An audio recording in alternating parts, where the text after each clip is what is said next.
Venha estudar o Espiritismo na UEC e conhecer seus aspectos filosóficos, científicos e religiosos.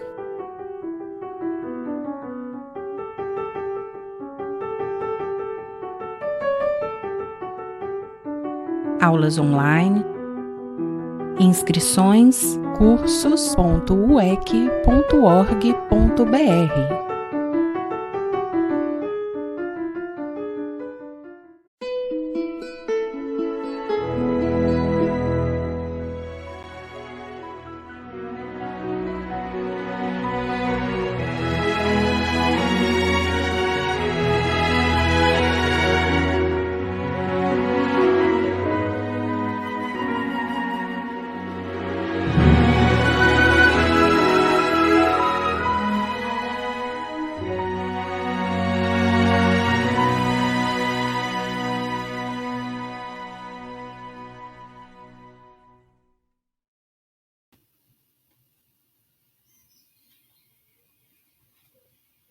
Olá, sejam todos bem-vindos. Eu me chamo Anderson e hoje vou conduzir vocês nesse estudo. Mas antes, nós vamos fazer uma leitura preparatória das nossas atividades. E aqui eu escolhi do livro Vinha de Luz, na psicografia do nosso querido Francisco Cândido Xavier, pelo Espírito de Emmanuel, no item 84, intitulado Somos de Deus. Nós somos de Deus. Isso aqui está em João, e no primeira epístola de João, capítulo 4, versículo 6.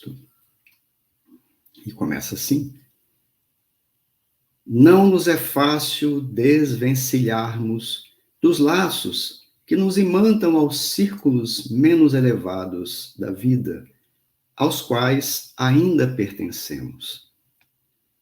Apesar de nossa origem divina, 1000 obstáculos nos prendem à ideia de separação da paternidade celeste. Cega-nos o orgulho para a universalidade da vida. O egoísmo encarcera-nos o coração. A vaidade ergue-nos, falso trono de favoritismo indébito, buscando afastar-nos da realidade. A ambição inferior precipita-nos em abismos de fantasia destruidora. A revolta forma tempestades de ódio sobre as nossas cabeças. A ansiedade fere-nos o ser. E julgamos, nesses velhos conflitos do sentimento, que pertencemos ao corpo físico, ao preconceito multissecular e à convenção humana, quando todo o patrimônio material que nos circunda representa empréstimo de forças e possibilidades para descobrirmos nós mesmos, enriquecendo o próprio valor. Na maioria das vezes, demoramos-nos no sombrio cárcere da separação, distraídos, enganados, cegos. Contudo, a vida continua, segura e forte, semeando luz e oportunidade para que não nos faltem os frutos da experiência.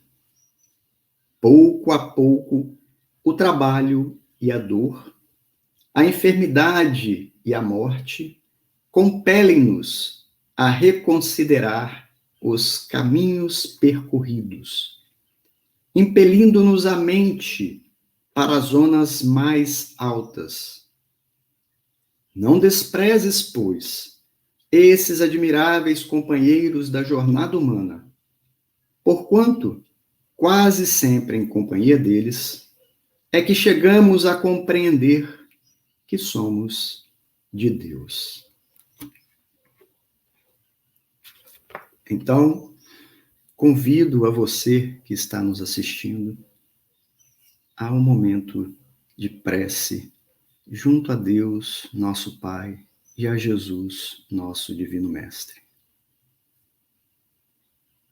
Senhor Deus, nosso Pai, Senhor Jesus, nosso Divino Amigo, nós, os trabalhadores da Tua Seara, nos encontramos neste momento com os nossos pensamentos direcionados ao Teu magnânimo amor, para, em primeiro lugar, agradecer-te, Senhor, a oportunidade de estarmos vivenciando a experiência carnal.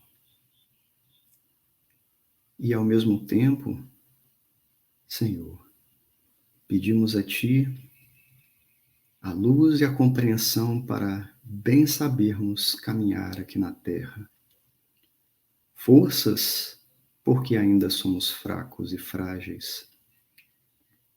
E luz, para que possamos vislumbrar melhor o caminho e irmos em direção à Tua divina bondade.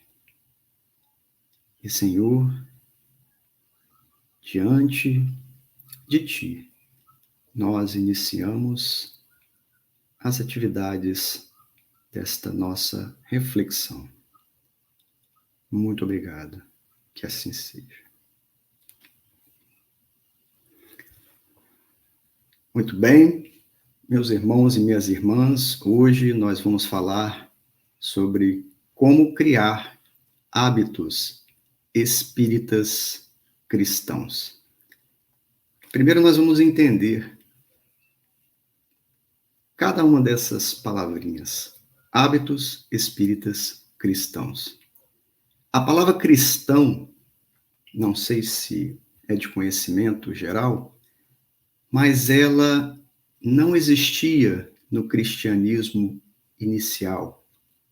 Quando Jesus deixou a terra rumo aos esplendores celestiais, os seus discípulos, então se tornando apóstolos da Boa Nova, eles passaram a divulgar o Evangelho de Jesus.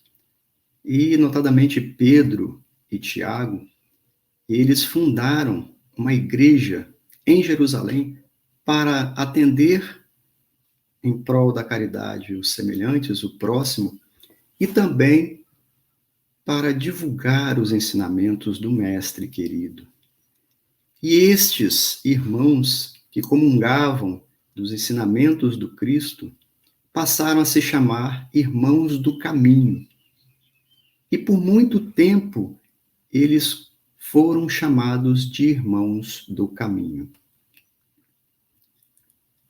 No entanto, quando nós vamos verificar já posteriormente a conversão de Saulo de Tarso, tendo visto a imagem gloriosa do Mestre Nazareno, Saulo, ele, trabalhando em Tarso, é visitado por Barnabé, enviado de Pedro, o apóstolo, até Tarso, e lá ele é convocado ao trabalho junto ao Mestre Jesus.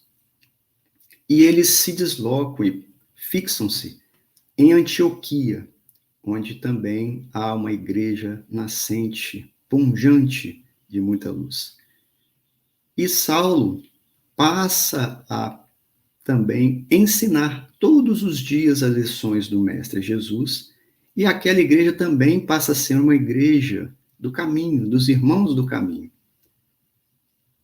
Só que, olha que coisa incrível, surge ali, naquela igreja, um jovem chamado Lucas, um jovem médico, que se interessa enormemente por aquela energia, aquela robustez, aquela forma de interpretar o Evangelho daquele homem chamado Saulo.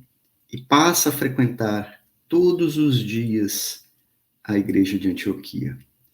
Mas Saulo, posteriormente, ele vê-se obrigado a se mudar para a Grécia. Mas antes de fazer a sua viagem, de empreender a sua viagem, ele, muito emocionado, numa assembleia, entre todos lá, inclusive com a presença de Saulo, ele, então, dá a seguinte sugestão: por que não, meus irmãos, nós mudarmos a nossa denominação? Porque caminhos existem os mais variados, inclusive aqueles que estão hoje perdidos, infelicitando a sua vida, também seguem caminhos. Então, por que não mudar a designação daqueles que acreditam no Cristo e seguem os seus ensinamentos para cristãos? E aí, naquela assembleia, todos acolhem com muito carinho a sugestão de Lucas. Lucas, que é o mesmo São Lucas de um dos evangelhos, porque nós sabemos que os evangelhos de Jesus estão lá exarados, escritos em 4 evangelhos: Mateus, Marcos, Lucas e João. Então, Lucas vem dar essa sugestão, e essa sugestão também é bem recebida posteriormente lá na igreja de Jerusalém por Pedro e Tiago, filho de Alfeu. E aí a comunidade daqueles que creem no Mestre, acreditam nos seus ensinamentos, seguem os seus ensinamentos, passam a praticá-los e também passam a divulgá-los, passam a se chamar de cristãos. Então essa é a denominação cristã.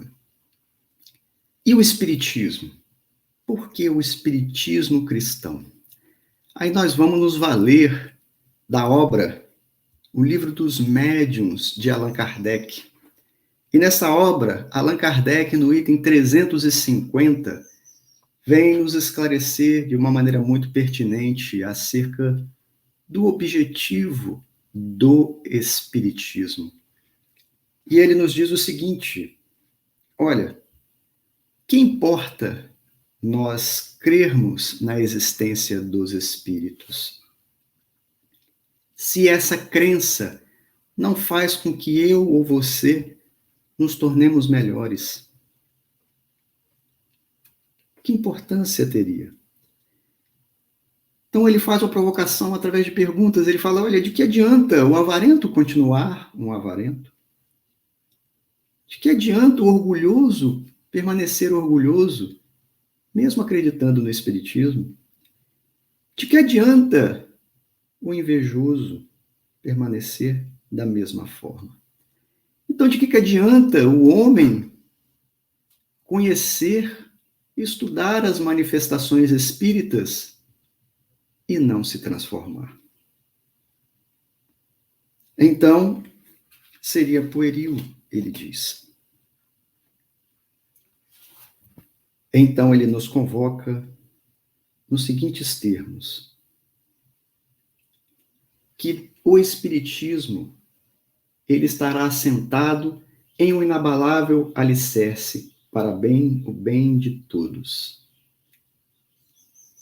E o Espiritismo deve enveredar por um caminho. E esse caminho ele coloca aqui, ó: a bandeira que desfraldamos bem alto é a do Espiritismo cristão e humanitário. Por quê?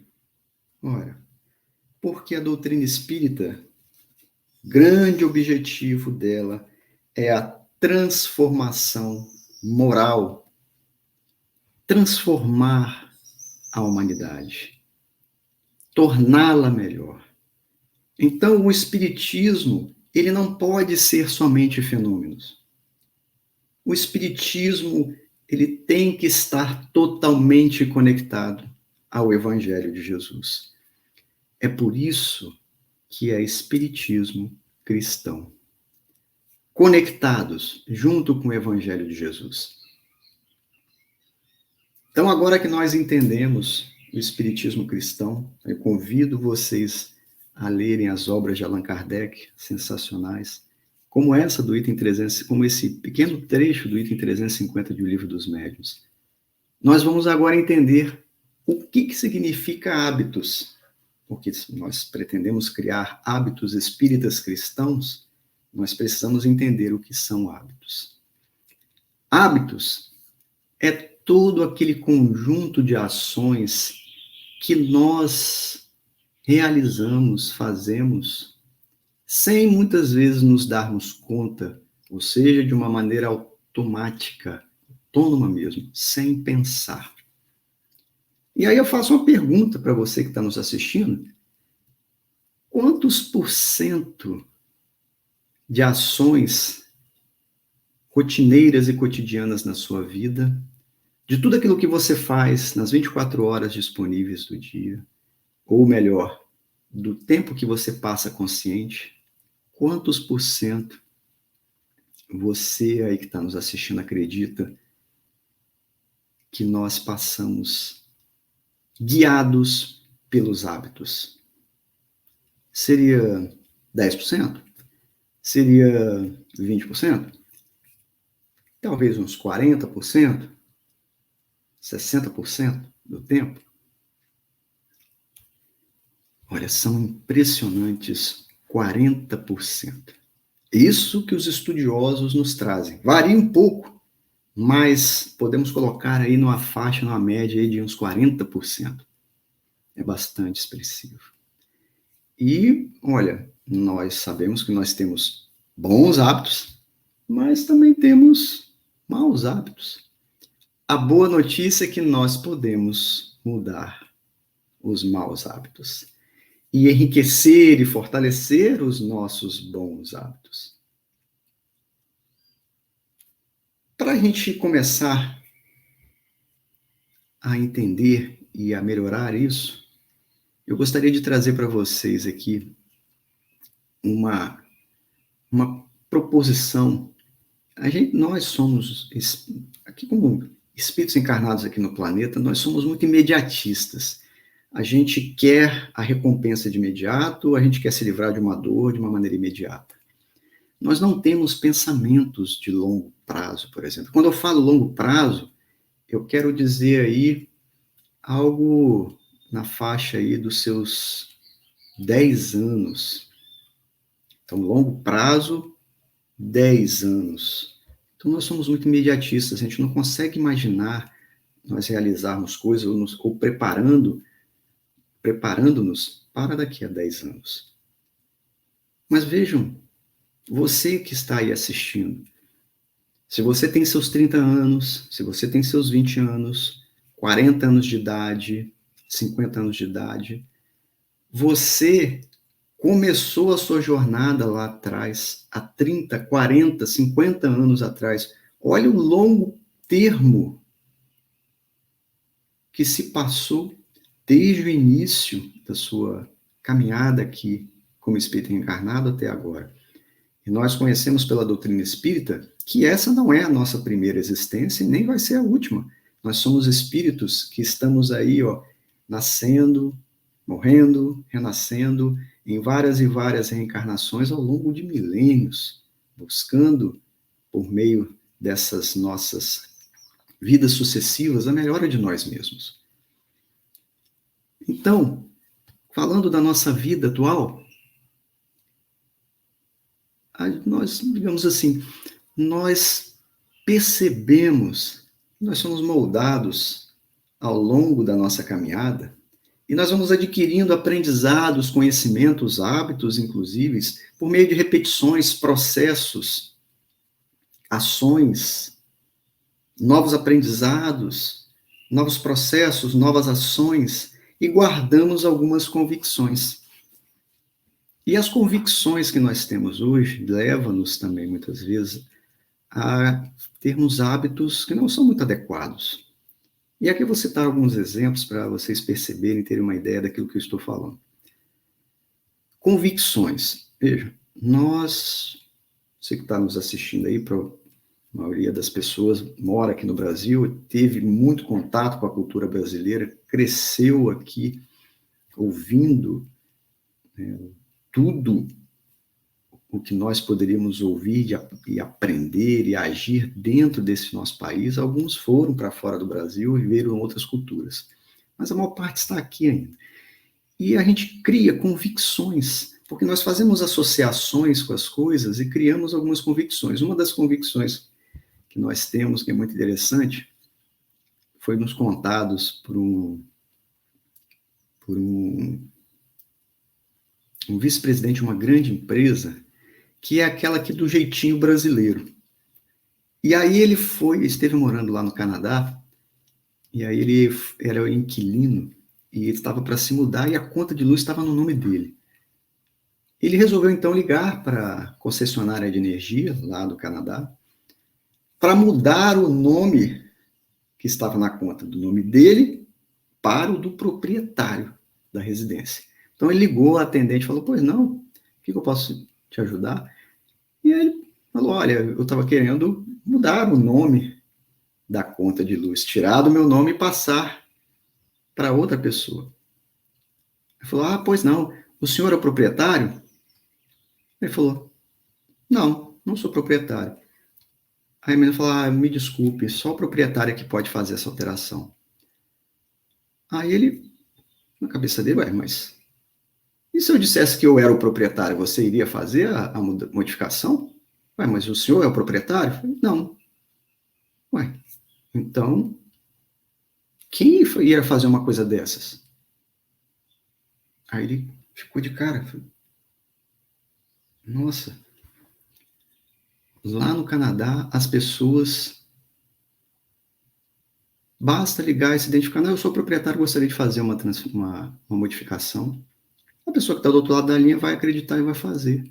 Porque lá, eles atingiram um nível tal de convicção de que as pessoas são honestas, de que eles não precisam ficar comprovando se a sua identidade é realmente, verdadeiramente aquela. Uma outra convicção que nós temos, que é muito interessante, é que a gente precisa se lamentar quando acontece a morte de alguém. Então as pessoas se lamentam, né, choram, meu Deus. Uma certa vez eu participei de um enterro, nossa, muito desagradável.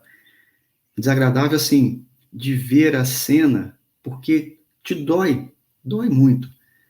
A pessoa que perdeu o ente querido, mas gritava, expandia suas dores de uma maneira, assim, muito ampla. E aquilo tornava o ambiente efetivamente desagradável, apesar de todo o carinho, todas as vibrações que a gente mantinha e mandava para aquela pessoa. Isso é porque as convicções hoje, nossa, da sociedade de uma maneira geral, é de se lamentar quando há a perda de um ente querido. No entanto, há outras culturas em que é diferente. Lá eles festejam mesmo. Eles celebram a partida de um ente querido, fazem até festas. É parte da convicção deles. Eles associam, então, a partida para que onde essa pessoa vai estar indo para um local melhor. Então, eles associam aquilo a um evento de felicidade, de alegria. Olha que coisa curiosa, né? Muito interessante. A doutrina espírita, então, até nos ajuda nessa compreensão, nos mostrando que a vida continua. Então, é mais correto mesmo nós, assim, celebrarmos a ida daquele companheiro que veio a desencarnar, porque é um processo de libertação dele, chegou o momento dele desfrutar do mundo espiritual, onde é a verdadeira vida, a sua recompensa pelo bem viver aqui na Terra. E cabe a nós, aqueles que permanecemos encarnados, orarmos por aquele irmão, querermos o bem, mantermos a lembrança carinhosa, saudosa daquele companheiro, daquela companheira, daquele irmão, daquela irmã que já se foi. Porque um processo mais doloroso, e a gente vai ver, por exemplo, isso na obra Nosso Lar, é a partida do ser do mundo espiritual para aqui, o mundo corporal, aqui, para o planeta Terra. Então, essas convicções que nós temos não podem nos ajudar na construção de bons hábitos, ou podem nos ajudar, ou melhor, nos trazer prejuízo na construção de hábitos ruins na nossa vida. Então a gente precisa entender como que nós somos, qual que é a nossa identidade atual. Eu, com a minha idade, quais são as minhas convicções, em que eu acredito, qual é a minha identidade? Preciso descobrir isso, porque qualquer desenvolvimento de novos hábitos passa necessariamente em saber por que mudar. Mas antes de mais nada, eu preciso conhecer quem sou eu, qual a minha identidade, quais são as minhas convicções, o que eu acredito ou não. 80% da mudança precisa vir na identificação do porquê mudar. Em 20% é de como mudar. E aí nós vamos fazer um pequeno exercício aqui. Olha, lembra que eu falei de longo prazo? Longo prazo, como eu comentei, são 10 anos. Então pensa que você hoje começando qualquer iniciativa na sua vida, vislumbrando um comportamento que você vai, no longo prazo, usufruir assim de uma maneira extraordinária. Vamos pensar o seguinte, que a cada dia, você que está aí me assistindo, melhore 1%. 1% a cada dia. Se você melhorar 1% a cada dia, isso quer dizer que hoje você tem 1, amanhã, como é 1%, você vai ter 1,01. Depois da manhã, você vai ter 1,01 em cima desse resultado. Se você pegar 365 dias, eu vou fazer até a conta aqui junto com vocês.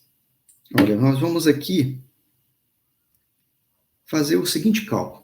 Se eu pegar 1% de melhora todos os dias, quantos por cento eu terei melhorado a cada dia?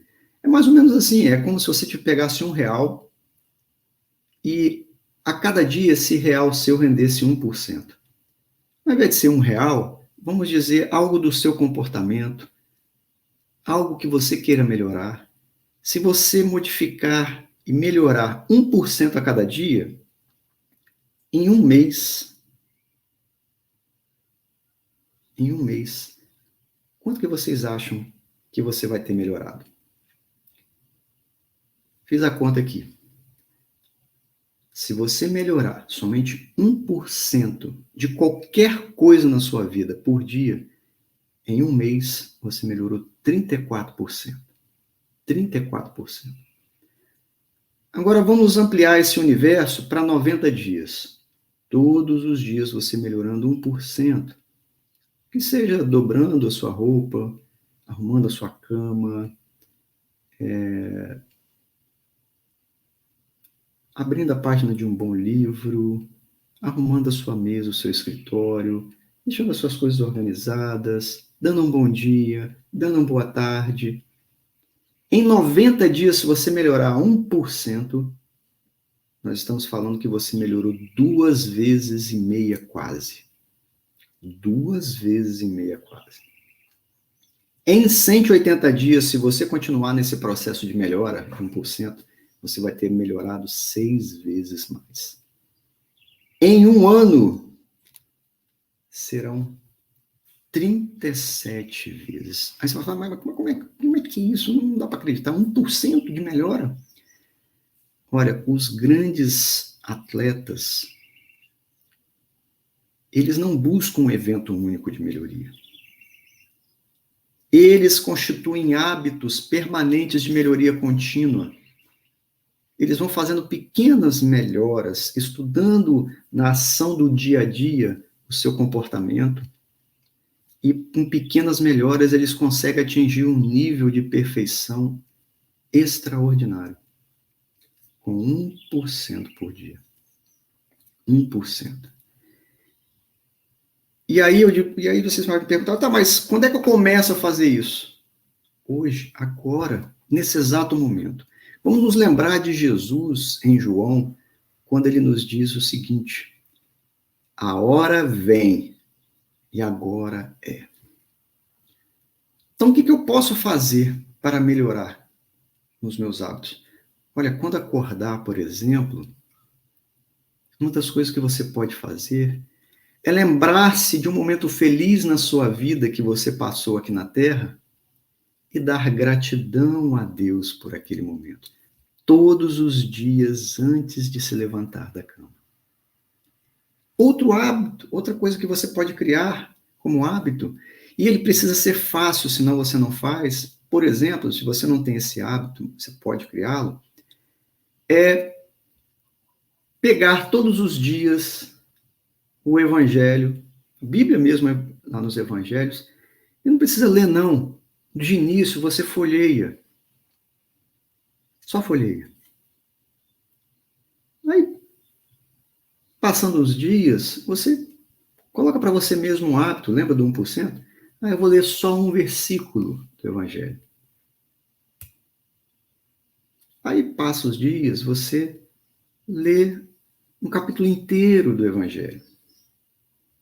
Da mesma forma, você pega as obras de Allan Kardec. Você pega, não precisa ler. Só o fato de você pegar a obra, folhear, dar uma olhada, pronto. De início, já vai ser o primeiro passo da construção do seu hábito. Muito bem. Daqui a pouco, você faz o seguinte, poxa, todo dia eu venho aqui, pego para ler, agora deixa eu ler um trechinho de cada vez, de forma aleatória. Esse parágrafo interessante. E aí, se você for fazendo isso rotineiramente, você vai perceber como aquilo vai começar a te dar prazer. E nós somos movidos, no nosso caminho de evolução, por duas coisas. A doutrina espírita nos ensina isso, ou pela dor, ou pelo amor. Ou pela dor, ou pelo amor. Como a gente não entende muito bem o amor ainda, nós ainda somos espíritos atrasados, tanto é que nós estamos aqui presos, cativos, nesse corpo carnal. Os estudiosos nos dizem que, como a gente não entende o amor, nós vamos ir pelo que eles chamam de prazer. Então, nós vamos substituir a palavra amor, aqui na Terra, pelo prazer. Então, é a dor ou é o prazer. Quando a gente tem uma dor muito intensa, a gente se movimenta. Ninguém quer ficar uma dor intensa, chegou no limite, agora tem que mudar. Ou então, quando você associa prazer à sua atividade. E aí você começa a ler. Aqui em casa, por exemplo, eu tenho o meu filho do meio, ele não gostava de ler. E aí, todos os dias que ele vinha me pedir para assistir televisão, para ver um episódio lá que ele queria no YouTube, enfim, eu falava assim, antes você vai ler. Ah, quanto tempo, papai? Olha, lê. Aí ele lia uns 10 minutos, daqui a pouco ele chegava aqui e falava para mim, e aí, papai, pode assistir? Não é? Lê mais um pouquinho. Aí ele ia lá, lia mais um pouquinho. E aquela coisa meio a contragosto. Aí depois ia assistir seu filmezinho. Aí no dia seguinte a mesma coisa. No dia seguinte a mesma coisa.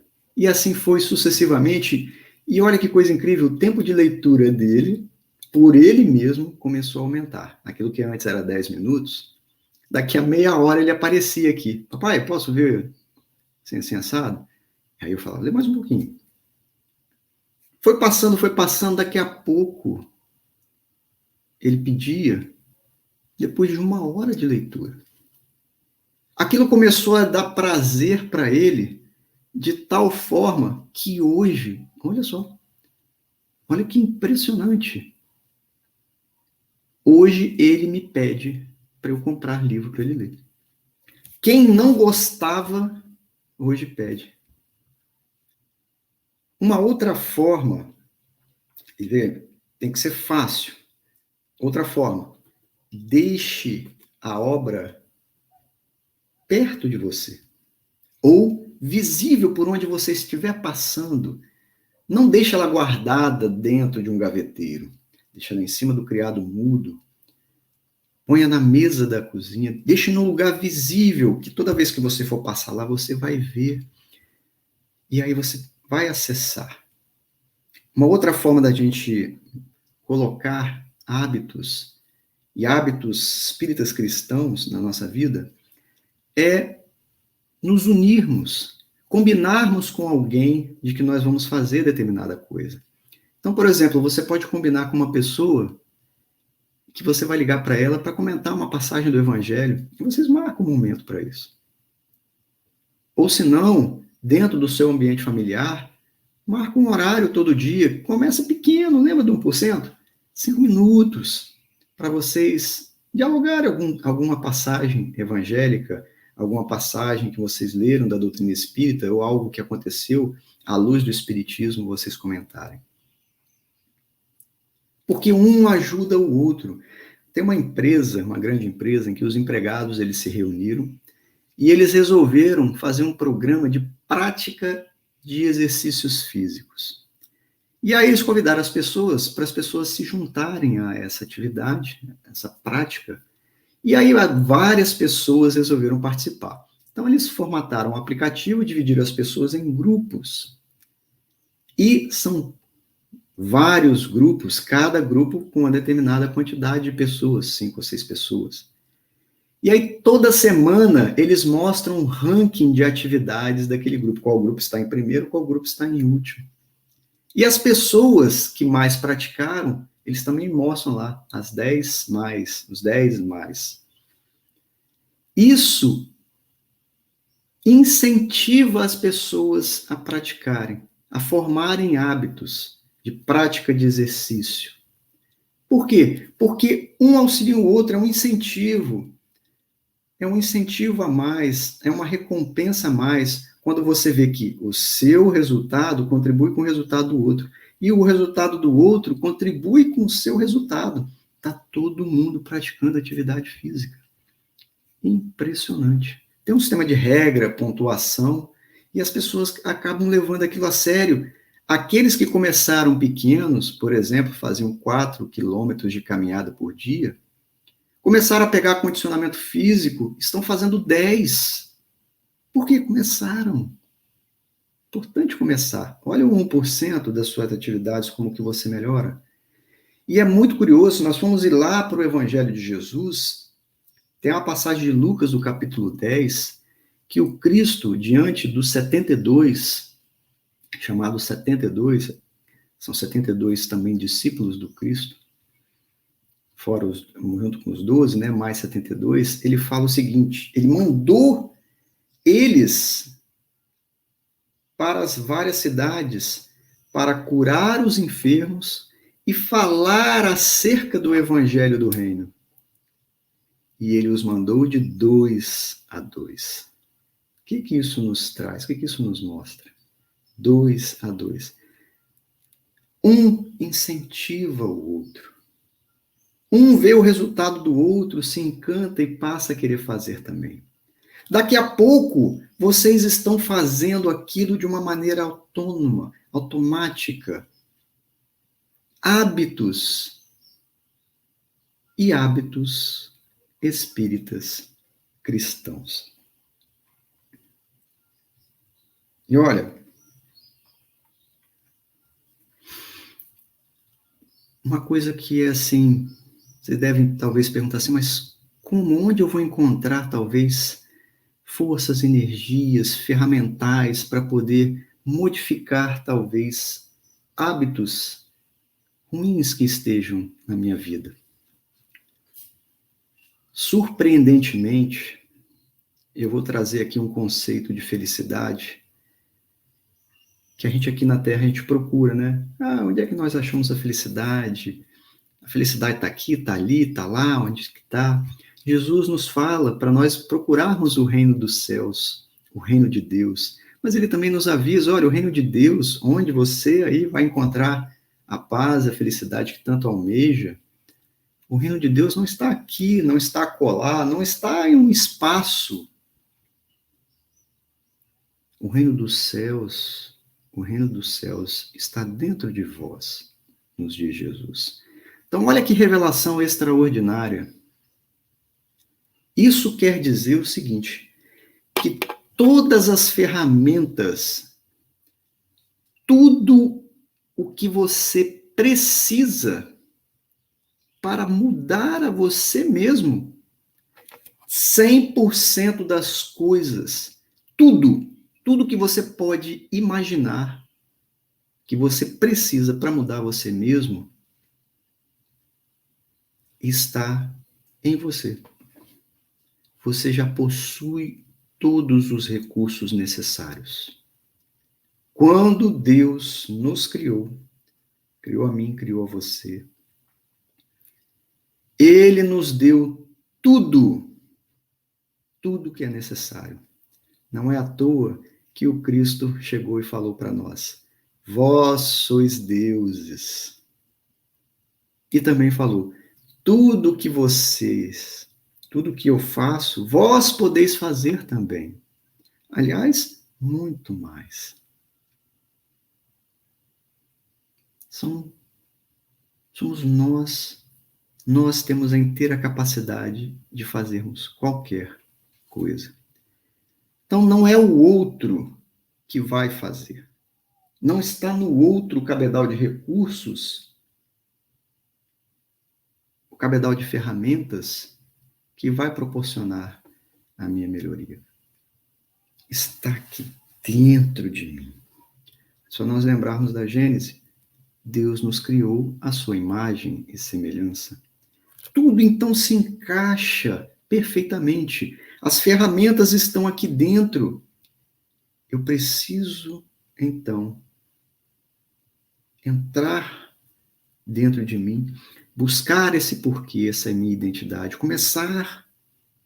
E olha, uma das coisas importantíssimas que nós precisamos fazer, e isso é importante já especialmente nesse mundo que nós estamos vivendo hoje, tão tecnológico, é alimentar a nossa mente. Assim como nós alimentamos o nosso corpo, um dos hábitos que nós precisamos criar é alimentar a nossa mente. Mas alimentar a nossa mente não é aquela coisa de ficar clicando nos programas de redes sociais, porque esses algoritmos são feitos para fazer-nos com que nós ficamos presos àquilo, cada vez mais presos àquilo. E lembre-se de uma coisa muito importante, tá? O conhecimento útil, ele não chega até você. Todo conhecimento importante da sua vida, ele não vem até você. Você é que tem que ir atrás dele. Ele é perseguido. A evolução, ela é perseguida. O movimento se faz você começando. Então, você que tem que ir atrás. Então, todos os dias, comece lendo um bom livro. 1%, um pouquinho a cada vez. Até chegar no momento em que você vai estar lendo pelo menos 30 minutos por dia, alimentando o seu cérebro. Mantenha-se em guarda. Mantenha-se em guarda para a sua casa mental entrar somente aquilo que é importante e útil para a sua vida. Passe a substituir os seus pensamentos por pensamentos edificantes. Todos os dias 1%. Todos os dias, a pouco e pouco. Você com certeza vai conseguir. E a coisa, para a gente assim, finalizar. Lembrem-se, felicidade. Olha aqui. Felicidade é igual a progresso. Crescimento. Ninguém é feliz sem crescer. Crescimento, progresso é igual a felicidade. E o que eu desejo para todos vocês é progresso, felicidade e que vocês consigam tornar a vida de vocês muito melhor com hábitos espíritas cristãos. Muita paz a todos e nós vamos então agradecer ao nosso Senhor Jesus Cristo a imensa oportunidade que nós todos temos de estudarmos a obra kardeciana, de estudarmos as obras complementares da doutrina espírita que tanta luz nos traz, estudarmos os evangelhos de Jesus, a Boa Nova. Agora, Senhor, compete a nós darmos os passos necessários, criarmos efetivamente atitudes e hábitos mais nobres, promovendo assim a melhoria que nos falta, rumo ao crescimento, porque a estagnação só traz dor, mas o crescimento e o progresso nos trará o prazer de vermos a felicidade cada vez mais próxima de nós. E assim, Mestre, agradecidos, nós desejamos a todos os nossos irmãos a tua paz divina. E muito obrigado. Esteja conosco, Senhor. Que assim seja.